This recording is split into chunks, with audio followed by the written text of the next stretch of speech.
দৈনিক আজকের পত্রিকার প্রধান শিরোনাম, মানবতা বিরোধী অপরাধ, নির্বাচনের আগেই হতে পারে 4 মামলার রায়।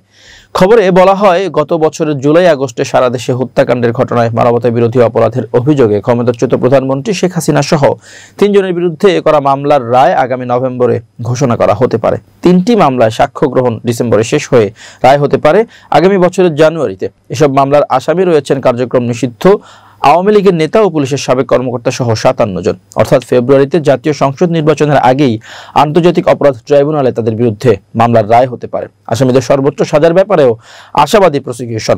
জুলাই আগস্টের হত্যাকাণ্ডের ঘটনায় মানবতা বিরোধী অপরাধের অভিযোগে করা মামলার বিচার কার্যক্রম চলছে আন্তর্জাতিক অপরাধ ট্রাইব্যুনাল 1 ও ট্রাইব্যুনাল 2 এ।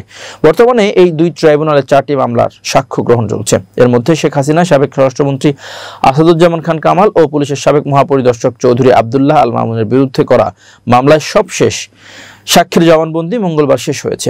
আগামী সপ্তাহে তার জেরা শেষ হলে এই মামলায় সাক্ষ্য গ্রহণ সম্পন্ন হবে।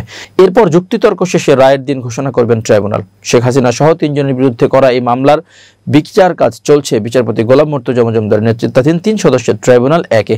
তদন্ত কর্মকর্তা সহ এই মামলায় সাক্ষ্য দিয়েছেন 54 জন। এই বিষয়ে বিশ্লেষকরা বলছেন, 4টি মামলার রায় হলে ফেসে যাবে আওয়ামী লীগের শীর্ষ নেতারা, এমনকি সাজা কার্যকরও হয়ে যাবে। ফলে আওয়ামী লীগ নির্বাচনের আগেই বড় ধাক্কায় পড়তে যাচ্ছে।